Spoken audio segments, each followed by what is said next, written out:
Hey everyone, I'm working to hit 1,000 subscribers and I need your help to get there. If you enjoy this content, please hit that subscribe button. What if I told you the Blue Jays might actually be closer to contention than you think? Yeah, I know what you're thinking. Same old story, right? But here's the thing. They just signed Kazuma Okamoto, and while everyone's talking about that move, they're quietly positioning themselves for something bigger. And trust me, this isn't about rebuilding anymore. Look, the Toronto Blue Jays added Okamoto, and that's great. Starting pitchers? Check. Relief options? Check. An interesting bat? Check.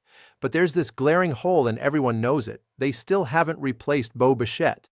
And before you say anything, yes, I know he's still technically available, but here's where it gets interesting. Last season, Bichette put up numbers that had people remembering why he was once considered elite. He slashed .311, .357, .483 with 18 home runs across 628 plate appearances. That's a 134 weighted runs created plus. After that nightmare 2024 season, everyone wrote him off.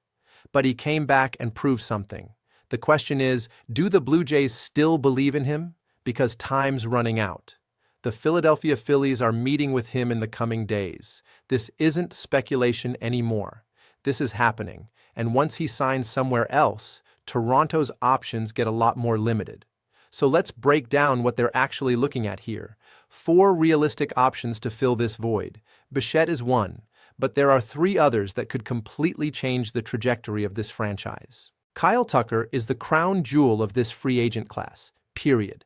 And he's not just the best bat available, he's literally built for what the Blue Jays want to do. Think about it. Contact hitter who barely strikes out? Check. Power? Absolutely. Solid defense? You got it. And here's the kicker. He's a left-handed batting outfielder who's been hitting second in the lineup his entire career. That's not just filling a need, that's upgrading the entire structure. Last season, Tucker put up .266, .377, .464 with 22 homers in 597 plate appearances. Now, you might be thinking those numbers look a bit pedestrian for someone being called the best bat on the market. But here's what most people don't know. Tucker suffered a hairline fracture in his hand. That's not minor. That's the kind of injury that affects everything you do at the plate. Before June 1st, before that injury, Tucker was absolutely destroying pitching.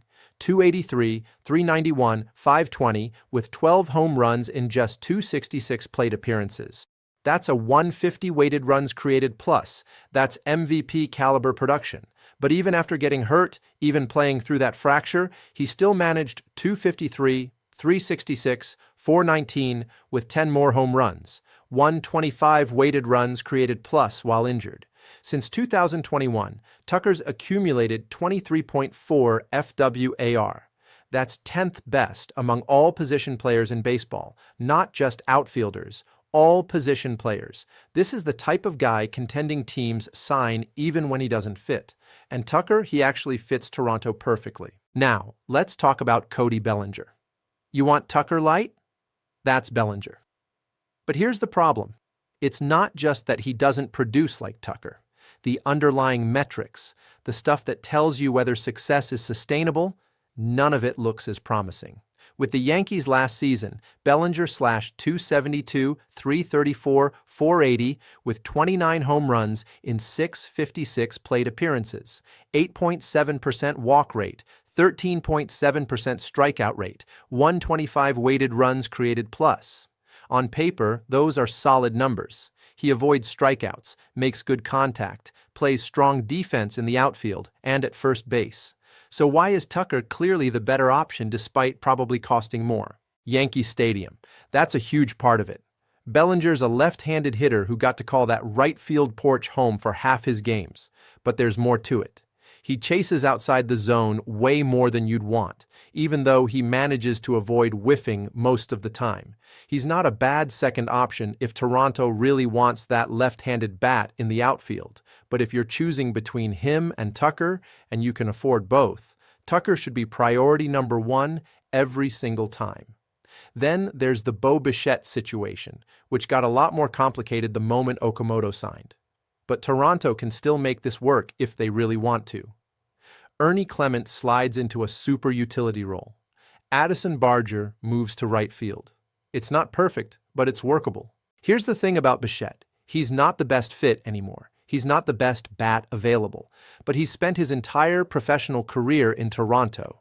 He and Vladimir Guerrero Jr. have been attached at the hip since they were prospects. And Bichette's said it multiple times, he wants to win with Vladdy. So even with the Phillies showing interest, you have to believe there's still something pulling him back to Toronto. What does he bring to the table? Contact. Elite contact. He led all of Major League Baseball in hits in both 2021 and 2023 with 191 and 189 respectively. Last year, he nearly did it again despite missing the final 3 weeks of the season.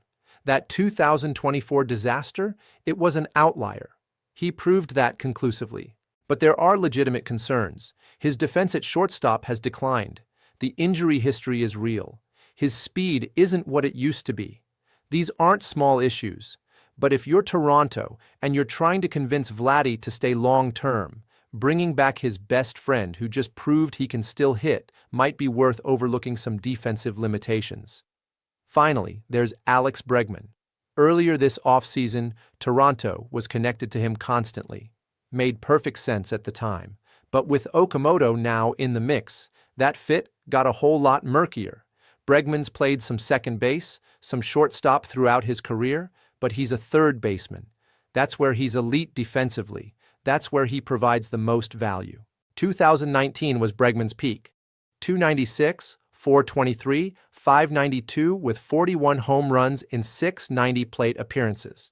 He hasn't reached those heights since, and honestly, he probably never will again, but he's still the kind of player who'll give you around 25 homers most seasons.